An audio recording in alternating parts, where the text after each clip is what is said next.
Hello and welcome. My name is Pat Noun from Mercia. On behalf of Croner Taxwise, I'm going to talk about the Trust Registration Service. First of all, a little bit of background. For many years it has been the procedure to register a new trust that a Form 41G has been used, a paper form.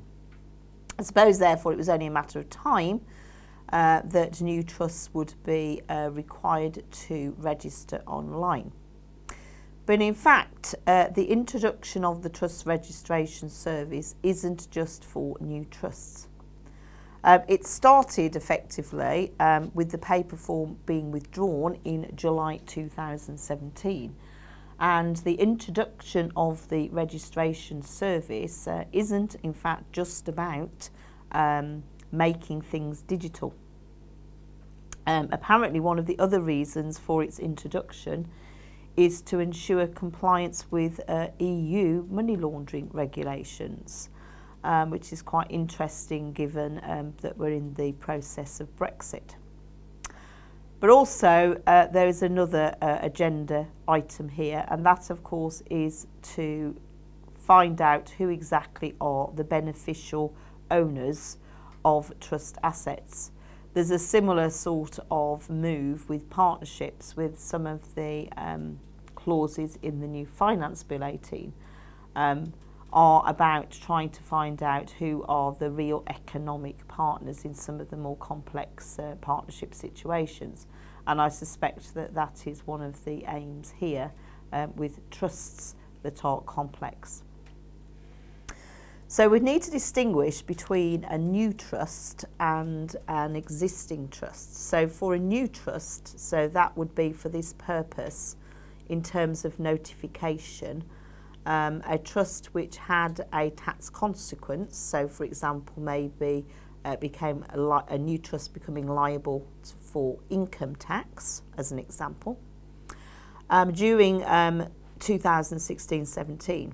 Now, under normal self-assessment rules, of course, there would have been a requirement to notify that the entity has a liability by the 5th of October 2017. So that was originally set as the date by which the new trusts would need to do their online registration.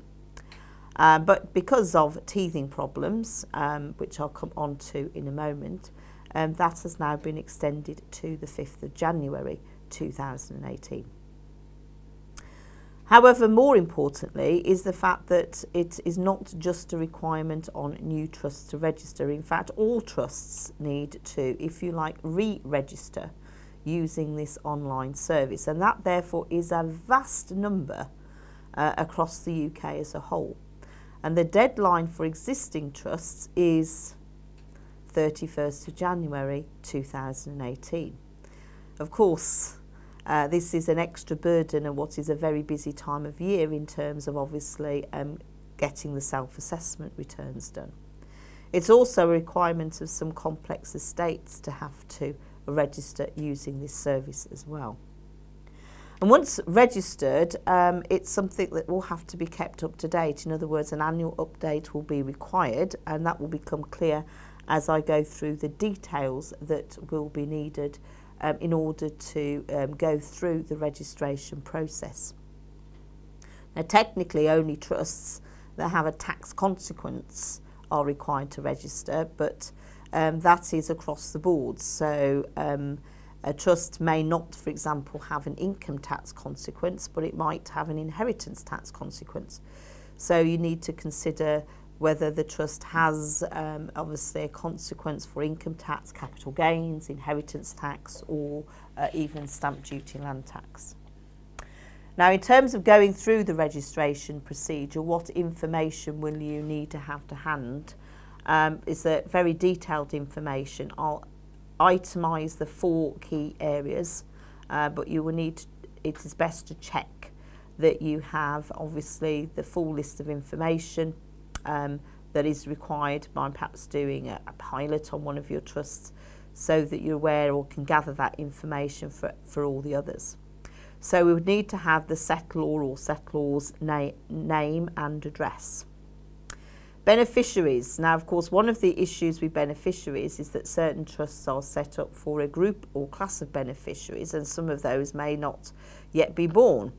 But the idea is that we do have to provide information of names and addresses of beneficiaries, and so that would require obviously regular updating in a case of a family trust where, of course, additional beneficiaries become entitled to at least be within the scope of the trust over the years.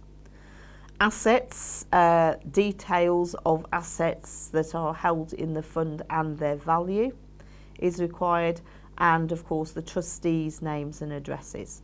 So, because you can see, that could be for more significant trusts quite a considerable amount of information that we've got to just gather together so that we can actually input it for the registration service. Now, is there an agent facility? Well, there is, but this is where, of course, most of the problems have been. It's called Agent Services Account. And unfortunately, it's actually only recently that this has been available. So right up until mid-October, you know, it just wasn't effectively up and running. One of the issues appears to be that agents needed to request a link to open one of these ASAs, as they're being referred to, from HMRC, and that was leading to delays. And this step has now been removed so that you can directly go in and open an agent services account. And the idea, of course, is that ultimately it's the trustee's responsibility to do this registration service, but often we will be acting on their behalf. I think there are also a number of other practical issues in registering, and we don't have the time to obviously go through the detail of those. I've found, if you look at some of the forums that are commenting on this, particularly via ICAW, where there's been obviously quite a lot of discussion of this service, which of course is easily accessed, if you like, or identified by using an internet search engine. So that would be my best recommendation if you've come across some problems initially, to see if somebody else has suggested a solution to a particular problem.